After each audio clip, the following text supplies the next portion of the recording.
Welcome back to Augmented Voices.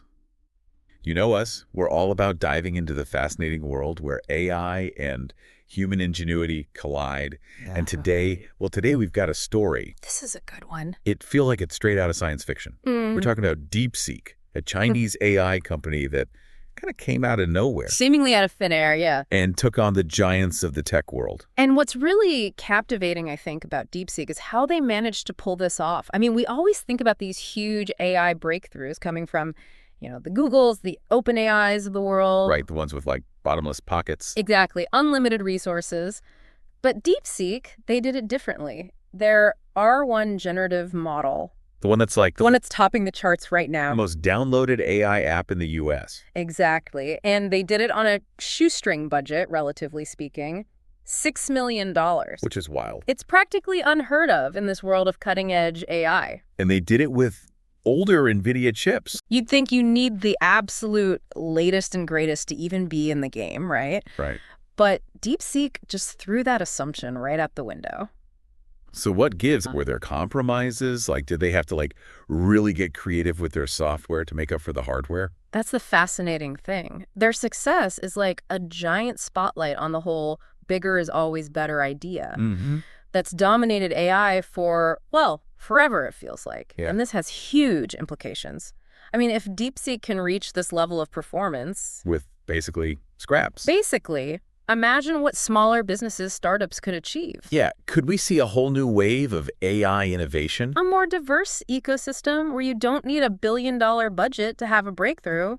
It's an exciting thought, but DeepSeek's impact goes way beyond just the tech world. Oh, yeah. I mean, they caused a $600 billion drop. With a B? In NVIDIA's stock value. Record-breaking. That's got to send shockwaves through Wall Street. Oh, absolutely. It's like the whole balance of power is shifting right before our eyes.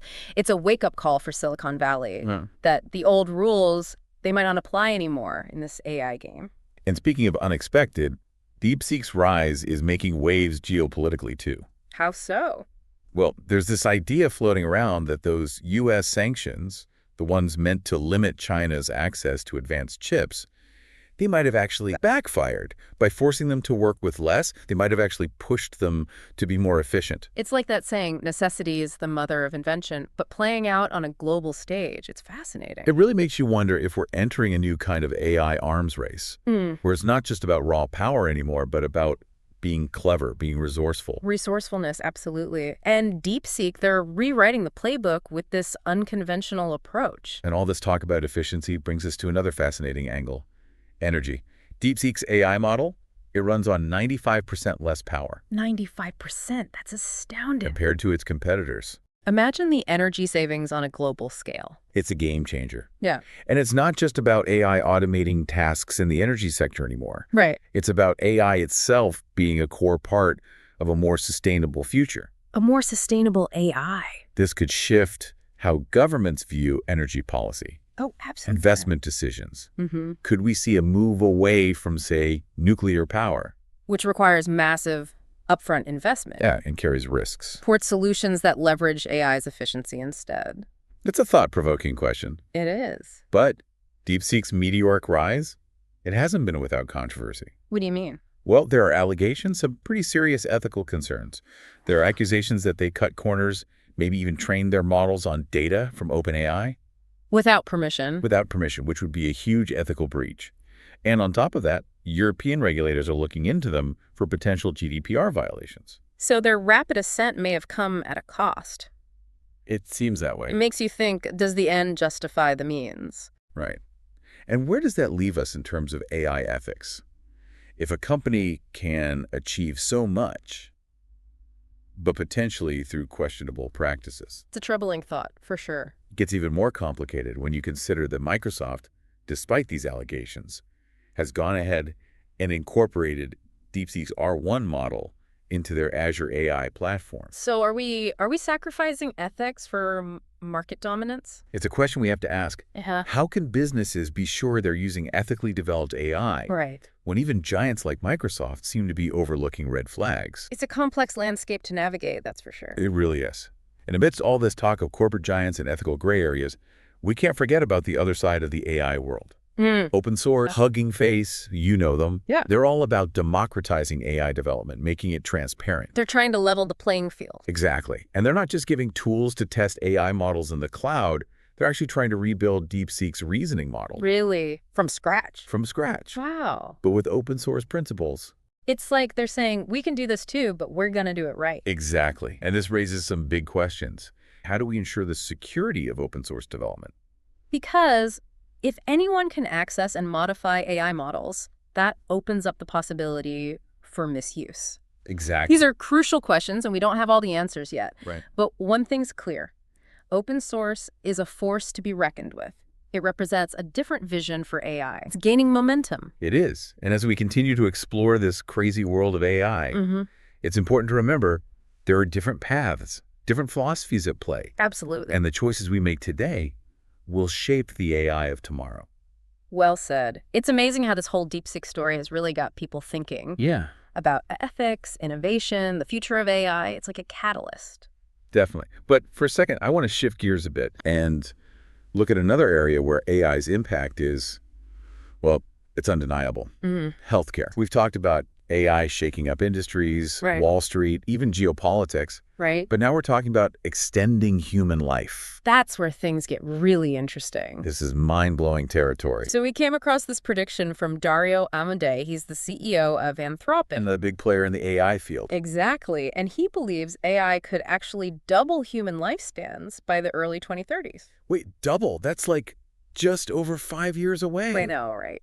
Is there anything to back that up, or is this just, futuristic hype? Well, you always got to be cautious with predictions, right? Of course. But Amodei's claim, it's not totally out there. Think about it. AI is already analyzing huge amounts of medical data. Right. Finding patterns, identifying potential drug candidates, personalizing treatments. Stuff that would take human researchers forever. Years, decades even, to do manually. So AI is like this super-powered research assistant, basically. Exactly. Accelerating the pace of discovery, getting those life-saving treatments to people faster. Okay, let's say, hypothetically, we can double lifespans. What would that even look like?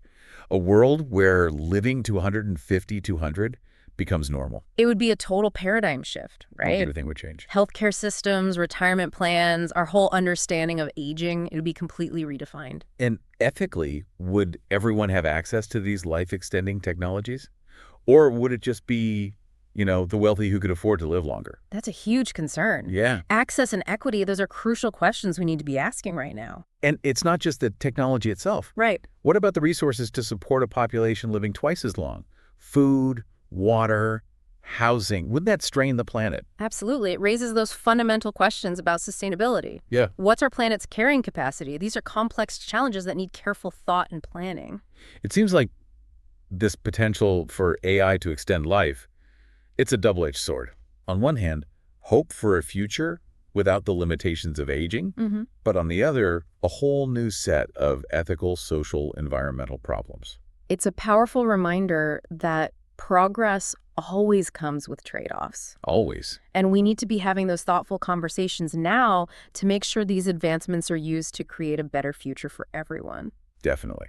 And speaking of responsible AI development and ethics, let's bring it back to organizations like Hugging Face and this whole open source AI movement.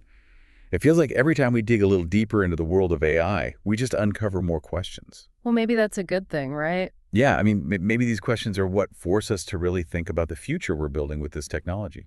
It's easy to get swept up in the hype, the promises of disruption, the progress, but at the end of the day, AI is a tool.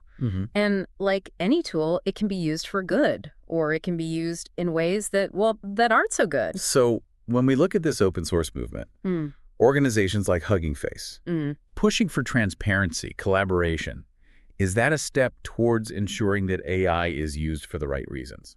I think it has the potential, yeah. Open source AI, it kind of inherently encourages scrutiny, accountability. When those models are open for everyone to see, to tinker with, it's much harder to hide bad intentions. It's like that saying, sunlight is the best disinfectant. Exactly. But isn't there a flip side to that?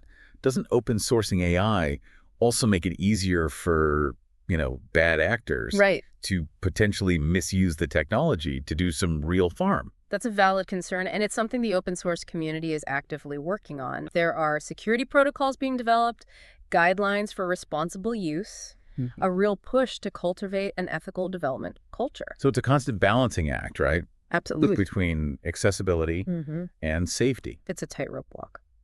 It feels like the future of AI is going to be shaped by this tension, this back and forth between these different approaches, different philosophies. You've got the closed systems, the proprietary ones, often driven by, well, let's face it, profit. Competition. And then you have the open systems, the collaborative ones, where the goal is transparency, shared progress. And the path we choose as a society, it'll determine the kind of future we create with AI, won't it?